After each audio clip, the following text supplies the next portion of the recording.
never die. We will never die. Let me hear your voices one more time.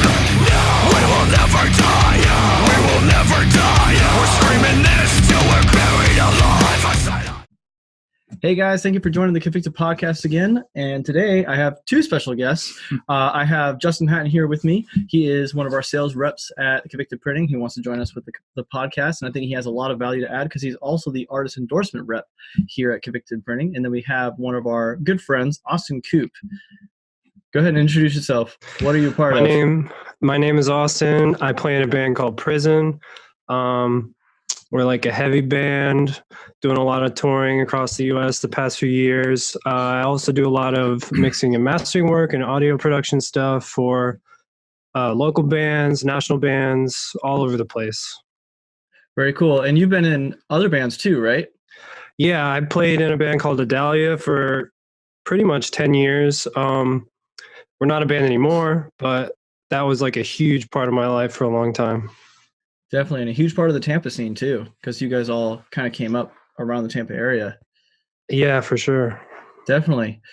So, since we're getting started here with the Convicted Podcast, what is something that people should know about Prison? Like, what would you say Prison is passionate about? There's a lot of things, honestly. The first that comes to mind would probably be, we talk a lot about this goal of like elevating heavy music to be something that's not so niche anymore. And I mean, you even see it a lot with like bands like Knocked Loose. Come on, the NHL posted them the other day. And we talk about stuff like getting people to understand that it's not really as niche as it seems. I don't know, man, like getting people to feel more welcome to come to shows, getting back to that feeling of, the outsider kids having like a community. I mean, obviously people talk about shows being a community for people to go to, but everybody knows it can be pretty cliquey. And I feel like we always talk about how, there's always a place for the people who feel like they don't belong somewhere else and they want to find where they belong. And that's how a lot of us felt, when we started going to shows. And, whether it's the people who are new and maybe they don't know how to dress or don't know how to act, or maybe they've never seen people mosh before. And that's the kind of stuff that we really love. Like, we love the idea of bringing people into an environment that they never realized could be for them. Mm-hmm. And stuff like that. I really like the idea of trying to strive to bring that forward more with Prison. Very awesome. So how would you say, for like those of us listening, like how can we help make the music scene more of a community? Because it sounds like maybe it's kind of drifted a little bit away from that. Like how can we bring it back a little bit more to like that community mindset?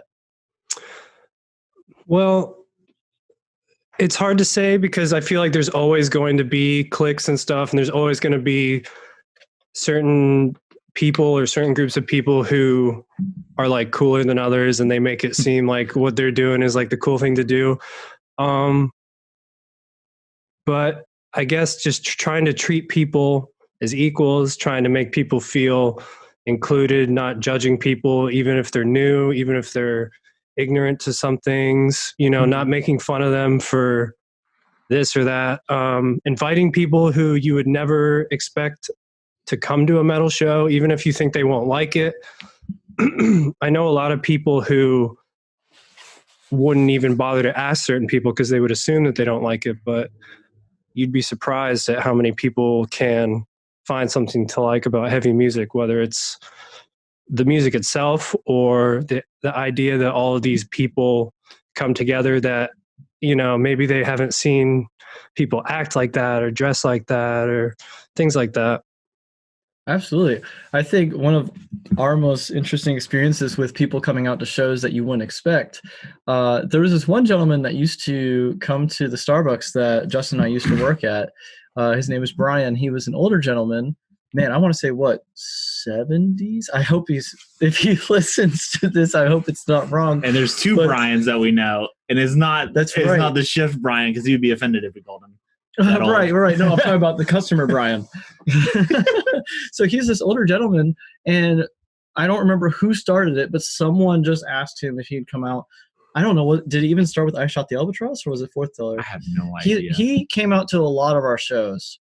Like, he bought tickets from us frequently, and then he ended up bringing maybe someone else that he knew with him to introduce them. And like, he was an older gentleman that like he didn't look the metal part. Yeah. Like, you know, some older guys are like, yeah, heavy metal, like rock and roll, like Metallica, whatever, like type stuff. Yeah. But, like, he didn't look like that at all.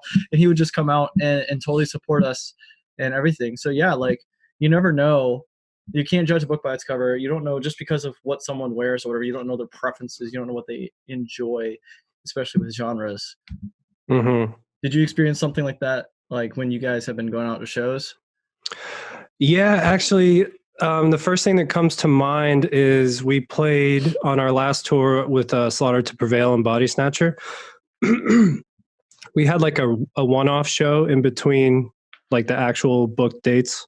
And it was in El Paso, and there really wasn't many people there, like maybe 20, maybe 30 people, kind of hard to remember. But there was this part in our set where somebody at the show, it was either maybe their first show or one of their first shows, and they didn't know how to mosh. And in the middle of our set, people were teaching this kid how to mosh. Like, and it was so cool. Like, that was probably one of the best feelings ever, is just to watch it happen in real time. And the fact that it was such a small, intimate show. And, you know, even though it wasn't a huge show, everybody who was there was like enjoying themselves. And to see that really made it feel like, oh, that's really cool. We're like seeing the things that we want to bring forward with music right in front of us. You know what I mean? Absolutely. And everybody was like cheering them on too. Like, after he started moshing, it was just so wholesome. Yeah, it was great. Going off that, I know you guys have played a lot of like bigger tours, and so you guys have played to hundreds of people, and you've played to smaller groups of people, like you were saying on this El Paso date. What can you tell a band that's like, oh, I only play like small show tours and stuff like that? Like, how can you encourage them to be like, to make those moments like the best that they can? You know, sometimes it's easy to like feel discouraged because there's not a lot of people watching you, and that the goal is to, you know, play in front of as many people as you can. But I think it's important that if you're going to be in this situation anyway, like if your band is going to be there playing a show, or if you're, you know, an artist who plays solo, whatever it may be, if you're going to be there playing anyway, give the people who are there watching you a reason to remember you, and, you know, play your heart out. You know what I mean? Make those people who are there, who paid money to be there, feel like they made a good decision to be there. Absolutely. I think it's really important to be able to connect. Like, what's nice about the smaller shows is you're usually able to connect to people a little bit more, because you're able to like talk to them directly, almost. Yeah. You know, like keep them close, especially if you're able to talk to them before the show starts. If you can, like for those of you touring, I know that sometimes it gets really tight on time, and sometimes you don't have much availability with that. But like, if you have the time to be there early, and with checking in, loading in, all that stuff, if you're able to talk with the people that are there, like that makes a really big connection, because like you went out and talked to them instead. So even like the smaller shows can be like really valuable sometimes, with direct connection. Like it builds I guess like a higher quality connection with the audience, I guess you would say, like if you're able to have that communication or whatever. So what would you say is like one of the messages that Prison is talking about? Because I know that there's some very directed lyrics that you guys have about some things, and I would like you to kind of like share about that a little bit. We definitely talk about a lot of topics. I think one that everybody immediately knows us for is like mental health awareness and anti-suicide stuff. And I mean, we also speak on, body image issues. We have a song about people judging others. There's a lot of different things that we speak on, but I would say that most people know us the best for the mental health awareness. Definitely. And if I hear correctly, like you guys don't just say that from the stage. Like there's stuff that's happening off stage as well. Is that correct? Yeah, I mean, Johnny has his own business called Coupe Notes that he does, which is basically all about mental health awareness and mental wellness. And he runs that all on his own, and he's been doing it for, I want to say 2 years now. And he's been growing Sounds it about ever right. since he started it. Yeah. Very good. Well, one of the things I would like to encourage everybody that's listening is one of the things that we usually talk about is like, what's a hurdle or a trial that might have come up for you? And it could have been like with Adalia, could have been with prison, whatever. What's like something that was difficult for you guys to overcome as a band, and like what brought you through that? There's so many. I mean, you guys know, since you're in a band, there's so many things to overcome. It feels like when you're in a band, Especially starting out. Yeah. Yeah, that's for sure. And I feel like even if you're not starting out, there's always things, or I would guess call them roadblocks, or things that get in the way, and make things difficult. But it always feels like it never quite goes away. No matter how big your band gets, they just kind of shift to a different area of a problem, in my opinion. I'm trying to think of something that was like really an issue.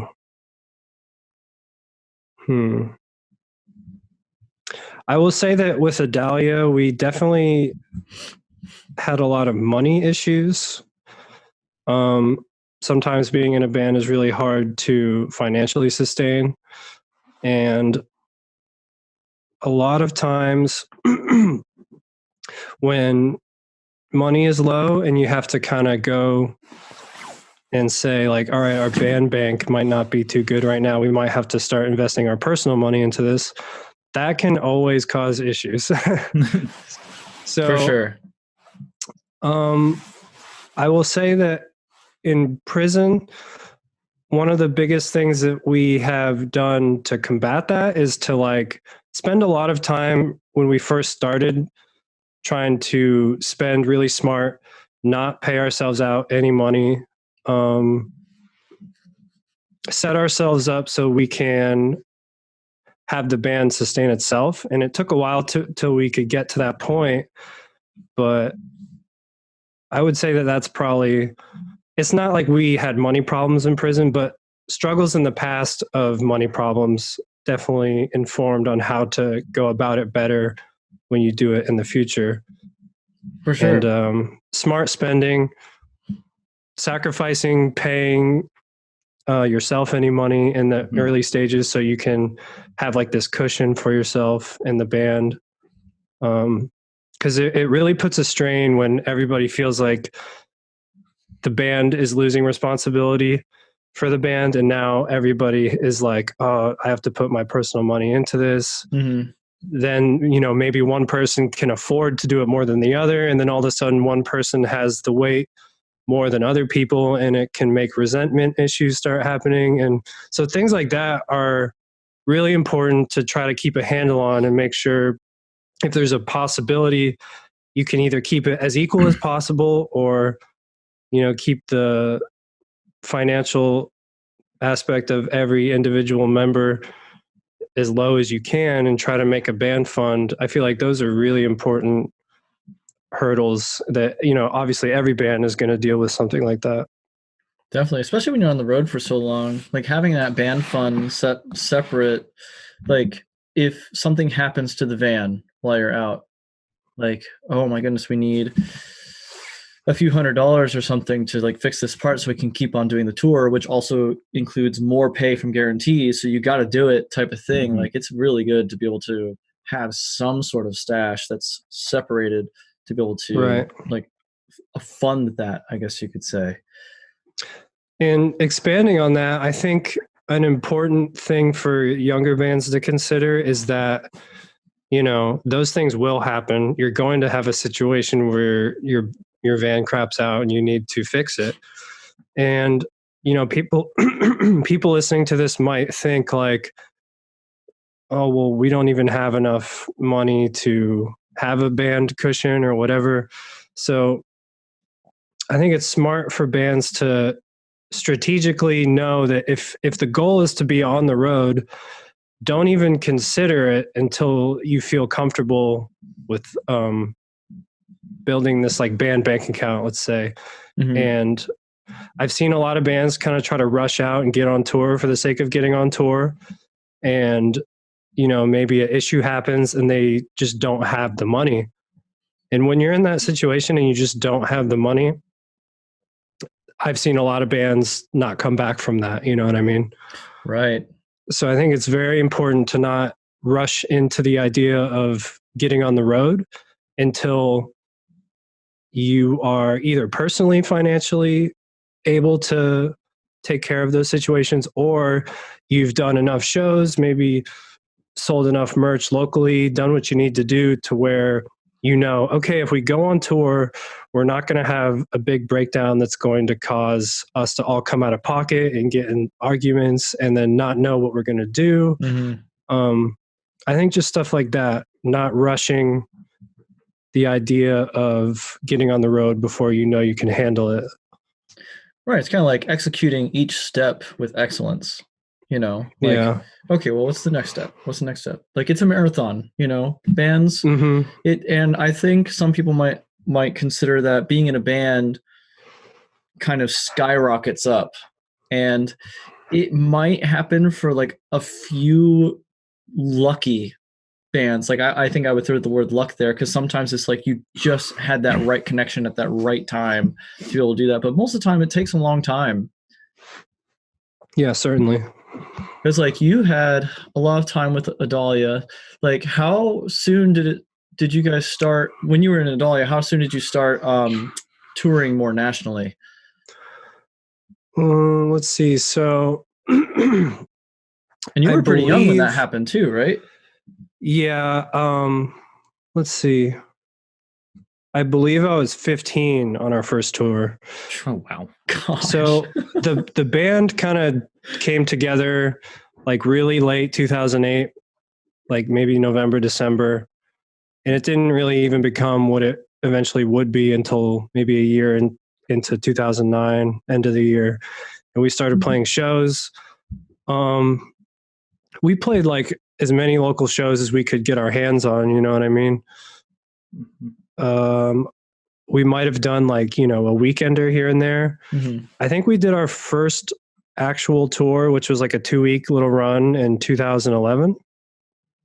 So It was like, you know, maybe 2 years until we did our first tour.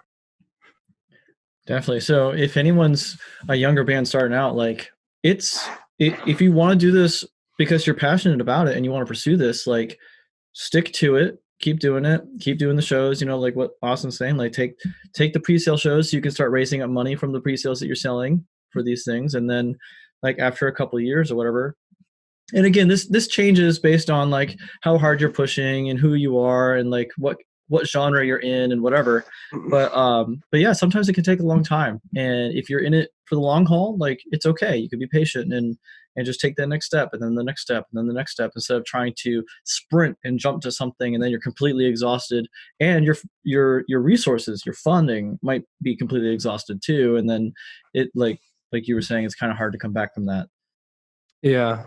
I've seen quite a lot of bands, I mean, big and small, take on things that maybe they didn't have a cushion for in case anything goes wrong, which in my experience, things always go wrong.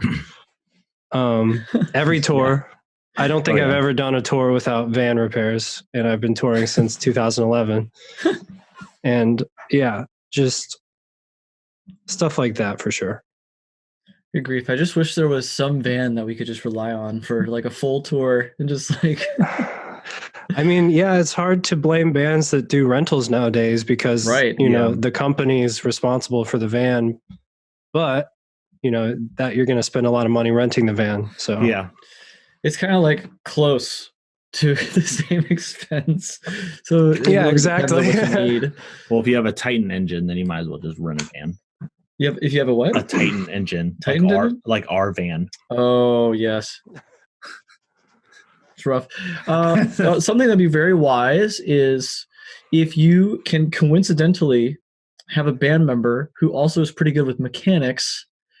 Really good idea to Helps have. you out a lot. yeah, that is definitely true. If you can find somebody who's got some car knowledge, swipe them up quick. Is there anybody in prison who's like that? John definitely, our bass player John definitely knows a lot about car stuff. If anything ever goes wrong, he's usually who we look to. Mm-hmm. Our drummer Chuck definitely knows a good amount, but me and Johnny are just like, you guys are gonna have to take a look. We don't know what to do. Let us know if you need a hand. We're just gonna sit here and I'll hold the light for you. yeah, exactly. Like, yep, that's how you help Dad fix the car too. Hold the light. I thought I was Yeah, supposed exactly. to learn. No, just hold the light. Yeah. So that's what we still do. That's hilarious. Definitely. So something that I would like to talk about, because I think this would be really helpful for people, is like, so if I understand correctly, Prison has chosen to remain independent with like moving forward as a band as compared to getting into a record label, and I'm assuming that's by choice. Is that correct? Not necessarily. So Okay. I guess I can start from the very beginning where we sent a ton of stuff to labels. Okay. And I mean, we probably sent stuff to every label that you could want to be a part of. Mm-hmm. And nobody was interested.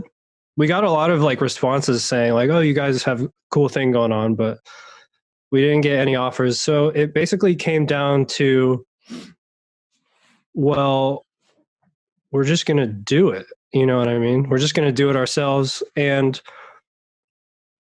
I think that a lot of bands need to like embrace this idea that you can take things pretty far on your own. Cause I know a lot of people these days are starting to become aware of how much you can do as a DIY band, but there is still a lot of people, especially I talk to on the road, who their default is like, oh, well, what label are you signed to? If you talk to them at the merch table, maybe. Mm-hmm. Oh, I've never heard of you guys. What label are you signed to? It's kind of like this idea that if you see a band at a show, a lot of people are just going to assume that you're on a label. Mm-hmm. So I think that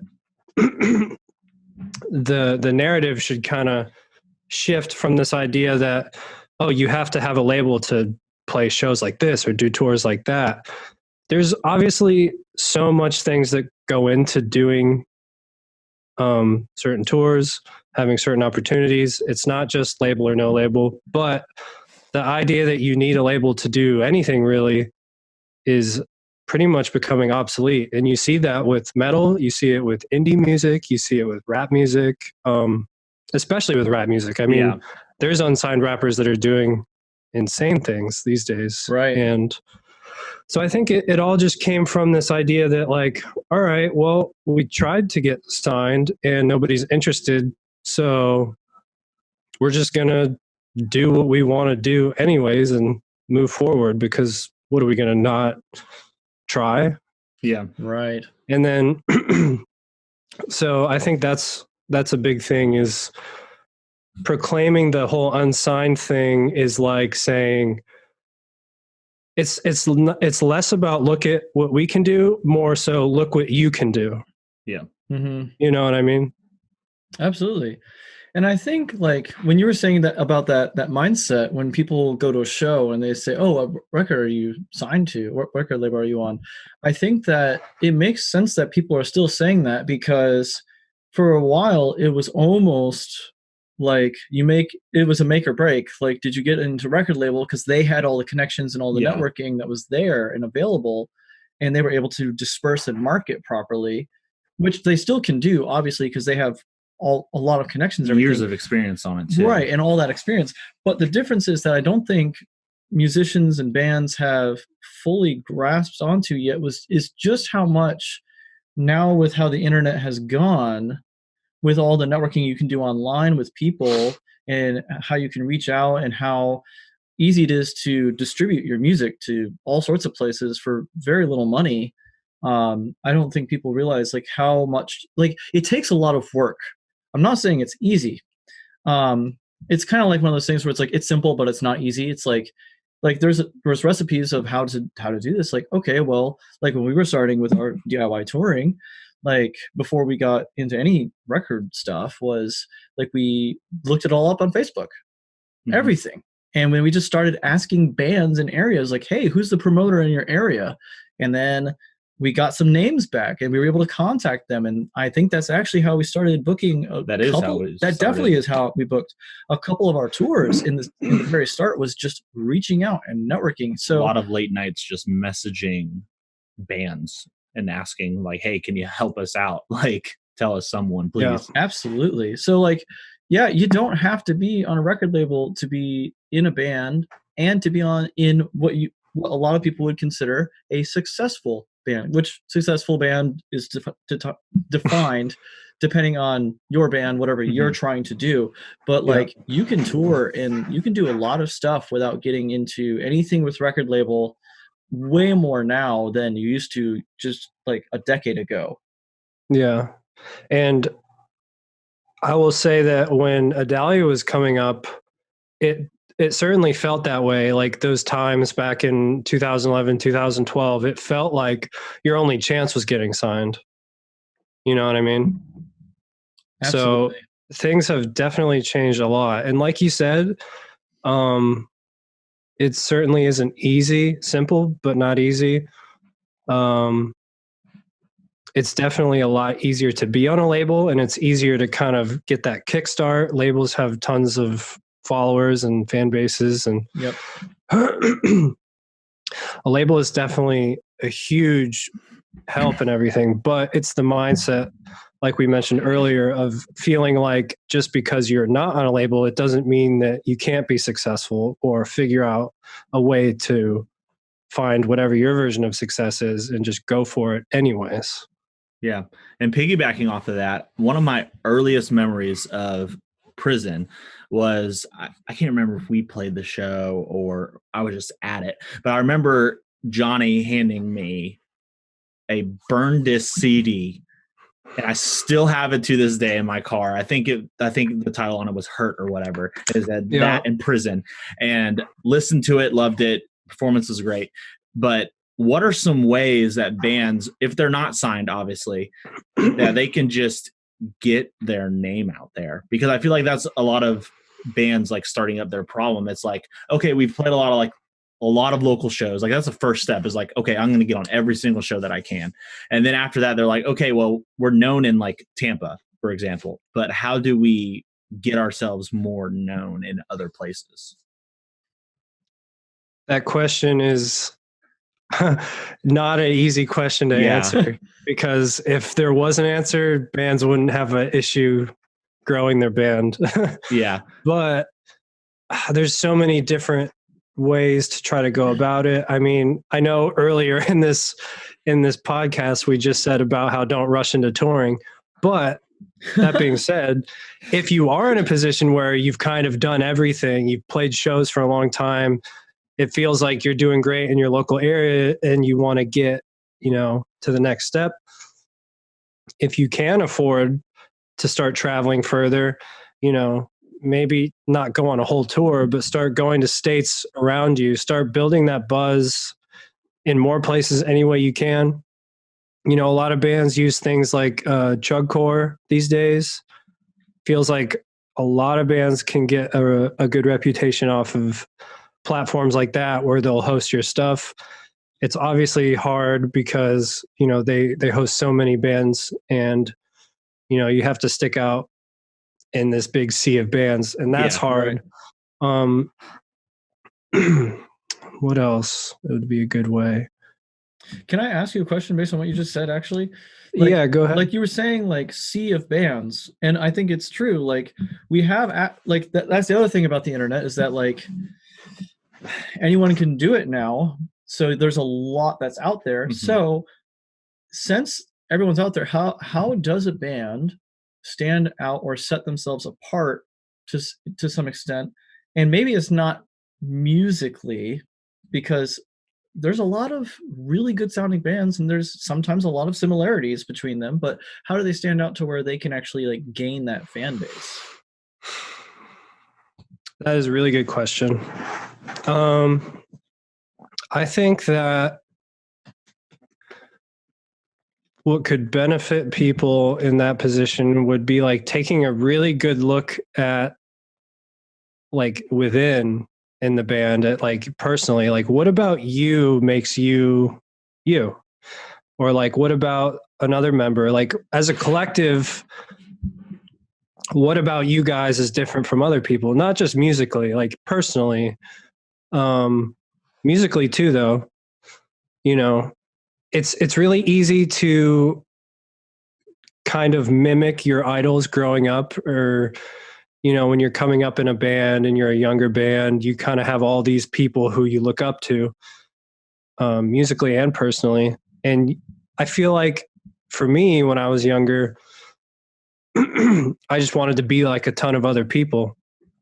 And in that process of growing up and getting into tons of different music, you figure out who you are as an artist and as a performer, especially from playing shows. You find your groove. And I feel like, you know, some people might have it be like a natural thing for them to find their lane, their thing that they're good at. And some people it might take longer. But in my opinion, the only way to really stick out from that sea of bands is to just find what makes you special and just like broadcast that to everybody and just own it and just be you and figure that out. And I know it's not easy to do. Everybody's working on it. We work on it constantly. We always talk about, you know, what can we do to like conversations that we have as a band? Like, what is it about us that is, you know, personable to us that we can lean into? You know, what thing do we do that, you know, maybe a lot of other bands do and maybe isn't as interesting? I just think that having those kind of existential conversations with your band where you get really meta about everything in the industry and as people and as musicians, and you just take a good look at each other and be like, what can we do? You know? Absolutely. I really like what you're saying here, because I think it's important what you're saying, because it's not just about the music. Like what you're saying is like, as people, the individuals that make up the band, like who are you as people?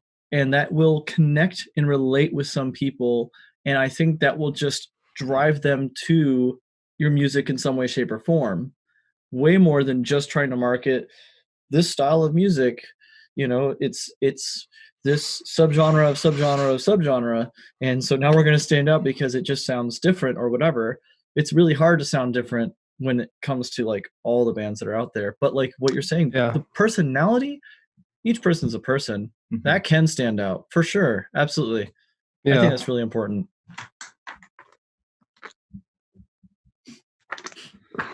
Water break. Cheers. About to say something. Oh, another thing that's kind of going with what you guys are saying is each person in the band has a strength that can be utilized in the band besides just writing the music. Because I mean, you, for example, you're not just in the band, you record, mix and master other bands and Prison itself. And I know that for Fourth Teller, for example, like I book a lot of the tours or I book a lot of the shows and stuff like that. And then I write a lot of the structures of the guitar. So I think one thing that could be said is that besides just your personality showing out, but also using your personalities and your interests and the things that you know to figure out how you can play a part in your team as a band, because a band is more than just the music. Music's the easy part most of the time. It's everything else that goes into it. Mm-hmm. That's the difficult part. Yeah, I mean, I definitely have had a lot of conversations with like Johnny or John and Truck and stuff about how it feels like we all have our lane in the band and we're very comfortable with our lane in the band. And yeah, it's so much more than just getting in a room and playing music. It's like figuring out how to have like players on a team and like what positions are the players going to be playing. And yeah, that stuff is just as important as what parts you play when you get in a room and play together. It's really it's like the same thing, but it's just not music. Right. And it's interesting. I just now thought of this about the strategy of the team playing. It's like you put people on what their strengths are for a reason, because like imagine if everyone in the band swapped places and tried to play the same set. It'd be nonsense. Yeah. It would sound terrible probably, because I mean like unless you've written like every part, because I know there's some people that like almost like write every part of it or whatever, but like most of the time you swap it up, it's going to sound like I nonsense. can't play drums. Heck Right, no. right. Like Justin's on Heck drums. no. I'm over there on keys. I'm like, what's this? I don't know how to do this. I just do this. But yeah, like it's really important to be able to work on each other's strengths in whatever way that comes. So, very good point there. So, do you have any questions for us by any chance? Questions for Fourth Teller. Because otherwise, we keep asking you question. But like, do you have any questions for us? Whether it's convicted printing or Fourth Teller or the noise box or whatever. I was just asking David earlier because I got coffee with him just a few hours ago. I was talking to him about like, writing music as a band. And you guys are all in the same area, and my band, we are not in the same area at all. I live in Sarasota. Johnny's up in Tampa. Our bass player, John, lives in Virginia. Truck lives on the other coast. So we really only get the chance to get together when we have to. So, tracking new songs, having practice before tour. So saying that, I'm curious to ask you guys what it's like to be so involved, not even just the band, but in each other's lives. You all have a lot of similar things going on, whether it's the noise box or convicted printing and Fourth Teller. You're all involved in so many different areas of your lives together. So I'm curious what it's like doing things like that, where it's like it's not just the band, it's so many other parts of your life too, and how that affects your band dynamic. Because maybe a lot of bands, maybe some bands really don't even consider their members as close of friends, but I know you guys have known each other for a very long time. Did you want to start that one? Yeah, the whole like, I've never understood how band members can't be like friends, because obviously you're gonna piss each other off, especially when you're on tour for like a couple weeks to a month at a time. You're gonna piss each other off, and especially when you're like in this small little band. But I don't understand how bands can't be like at least friendly to each other, because there's one band that I know, I'm not gonna say the name, but like two of their members didn't get along so much that they took separate tour vans, and I don't understand that. But wow. I think, yeah, that's luxury right there. But you have I to be think making enough money to do that. I think one of the things that's really cool about the dynamic of just not even just the band, but our lives, is that we kind of all started out as like friends before this stuff kind of like all went a bunch of different ways. Everything kind of implemented on top of each other. Yeah. So I think that's one of the things that's kind of that makes it a cool dynamic, is that we are friends. So when we get together, it's not just, oh, we're band members having to write music, or, oh, we're a screen printing company having to make t-shirts, or we're a venue having to throw shows. It's like, okay, we're friends and we just happen to do these things together.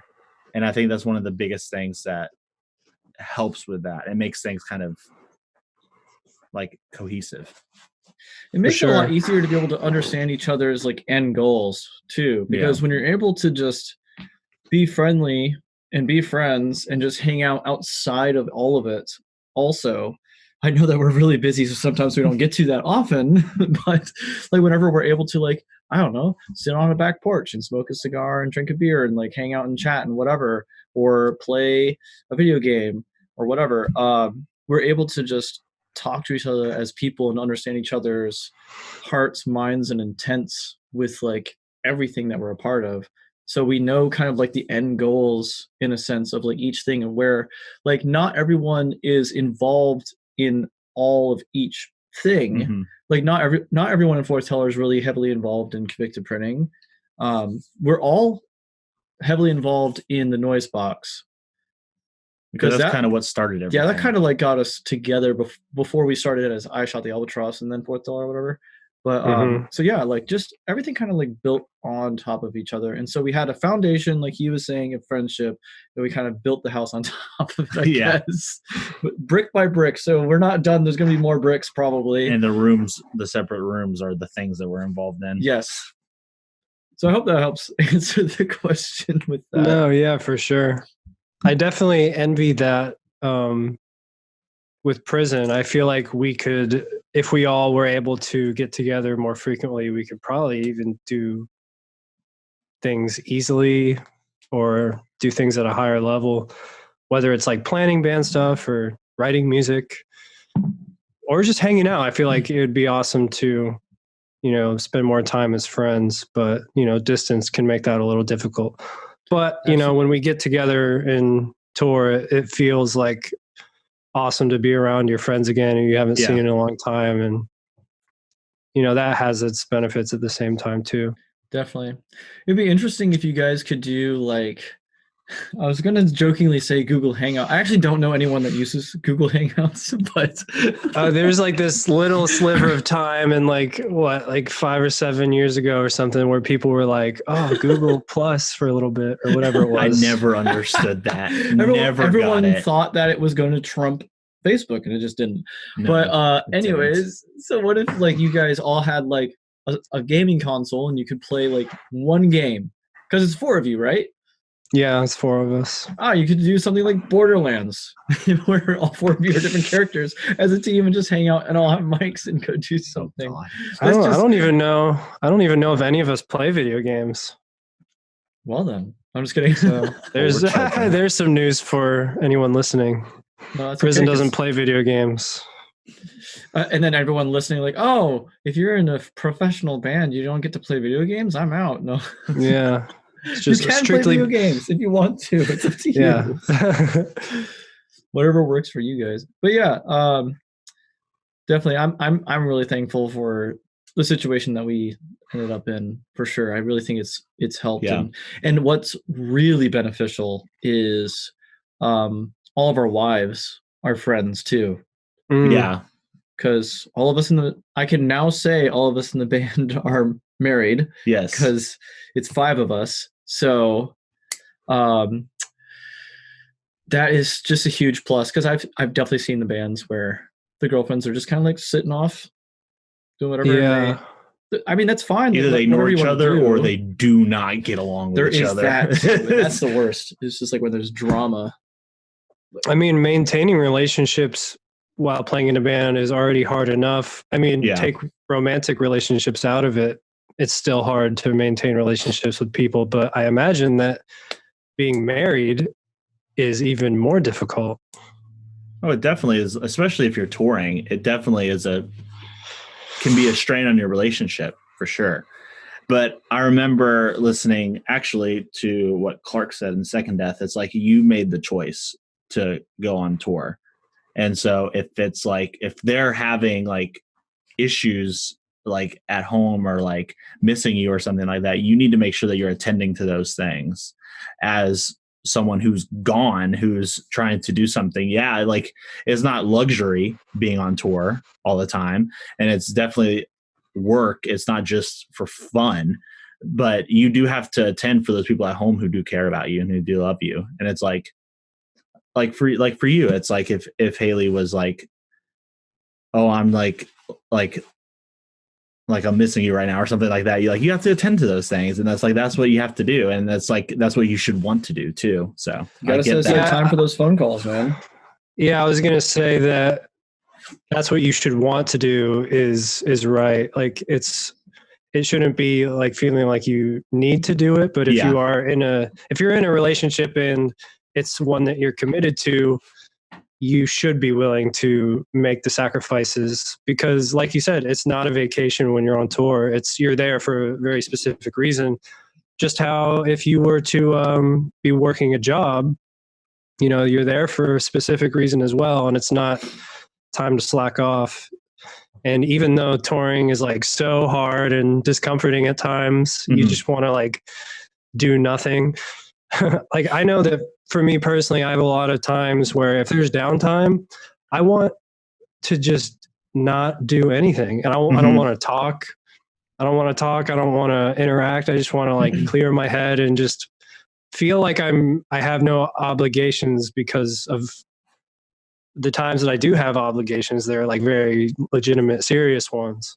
That being said, though, you have to kind of fight through that and work on maintaining a relationship when you're on the road, because you could easily make the excuse of, oh, well, I do so much on the road, like I deserve this time for myself. But that's just not, how relationships work, is it? No. Right. That's not how it works, whether you're on tour or not. So yeah, exactly. Yep. And it's important to be open and honest about everything too. Like if you're in a relationship, like a romantic relationship, and you're trying to be in a band, the two of you have to be able to have conversations and compromises. Yeah.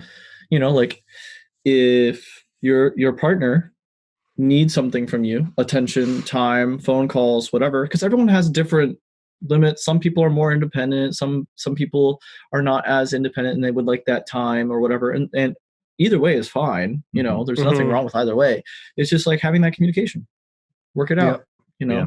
And then the band members need to be supportive of that too, because if that person's in a serious relationship, then it's like, hey, you need to tend to that too. Like he was saying, like, like just support each other. Everyone's got to be open and honest.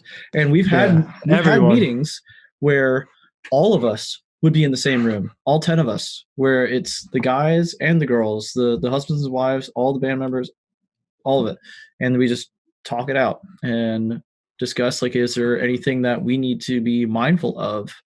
And it's kind of good to be able to have everyone together. So that way, like, sometimes there is groupthink where it's like kind of everybody's feeling the same way. It's like, okay, good. We need to talk about that. We need to address that and make sure everything's good to go back at home, type of thing. That is another interesting thing. Talking about how you guys are very close as friends and involved in each other's lives as a group, but even with your wives and everything, like imagining having that as well is like even more so a big deal. Like a normal band, maybe, or not normal band, but like yeah, we're a weird band. We're abnormal. Sorry, you weirdos having wives and stuff. That's so weird. But take a band who's split up here and there, and maybe they all have partners or wives or girlfriends or whatever. Just having all of you and your partners being involved in that's like crazy, man. It took a lot of getting used to. Yeah. Took a lot of conversations. Yeah, like I'm there was sure some there's heartache involved, for sure. Yeah. I'm not saying it was the easiest thing in the world, because when you're starting out, especially like, what's the youngest marriage? Probably, yeah, Caitlin and I'm pretty sure we were what was it, 2 years now? 3 years? It's 2 years. 2 years? Yeah. So 2 years is the youngest marriage, and then we have Tom and Jess, I think, hit their 5 year, didn't they? I think so. They've been married for 5 years. So Halo and I have almost been married 5 years in June. So like definitely starting out, it was way rougher than now, because now we kind of all settled into it. We've had a lot of like tough conversations and everything. And when you start getting married too, like in the start of the relationship, you still have a lot to learn, because now you're living with the person or whatever. And it's just a lot more things to discuss. There's a lot more heat and tension sometimes. Yeah. Yeah, I can imagine. But end goal in mind, it's a marathon, pace yourself and have the conversations as you can. Well, I think we're kind of running short on time now, but I really appreciate all the conversation you had here, Austin. I love working with you over time. For those of you who don't know, Austin actually helped us with the record that has been released and the record that has not been released yet. And the one before, like, Oh yeah, and the one before that. So we worked with him a lot. yeah. So Yeah. you are actually viewing his workspace right now if you're watching this. So this is where he's done a lot of recording, and that's where we've That's been the too. laboratory. Yes. There's been a lot of fourth teller arguments in this bedroom. Oh yeah. He has witnessed them firsthand. Oh 100%. yeah. I'm like the mediator. Honestly, That's though. true. You have Honestly, been there for though. that too. Just thank you for that. It's always Yeah. important to have a mediator for certain conversations. All right. Well, thank you, Austin. And I'm looking forward to seeing you next time I see you. And I'm course. definitely excited to see what happens with Prison as you guys continue. Thank you, man. It's been a treat to do this with you guys. Thanks for having me on. Absolutely. What is your handle so that people can look you up for Prison? And if you want people to look you up for any like mixing and mastering and stuff. Let's see. Well, to start that off, I have a website. It's just austincoupe.com. So anything mixing and mastering related, you can get that there. My Instagram is at austincoupeaudio. And as far as Prison goes, you can find us on Facebook. You can find us on Instagram at Prison Lives. And I believe our, Twitter is just Prison Band. Let me double check that. Oh no, I'm getting too many texts because I went off airplane mode. Uh-oh. Flood. Okay, yeah. So the Prison Twitter is just at Prison Band. So there's all Awesome. that good stuff. I'll definitely make sure to type that in too. Sweet. Cool So that way everybody beans. can find it easily. All right. Thank you, Austin. We'll see you next time. I love you, Austin. Heck yeah. Love you guys. Love you too, man. See ya. Still alive. Yeah, I'm still alive. You know I'm still alive, and I'm not giving up without a fight. Hey guys, thank you again so much for checking out the Convicted Podcast. Please show the band or business some love. Follow their handle. It's going to be in the description below. Make sure you check them out, see their products, see their music, see if it's something that you like and something that you'd like to get. Again, huge shout out to Radom for sponsoring us. They have drum shoes and other merchandise for musicians of all different types. I actually have tried these recently. I'm a guitarist and fourth teller, and we recently played a show and I've had them on and they felt great. Very thin, to be able to feel where I'm pressing the pedals and everything. I'm sure it's even better for the people who are playing drums to be able to have a lightweight shoe that's easy to maneuver.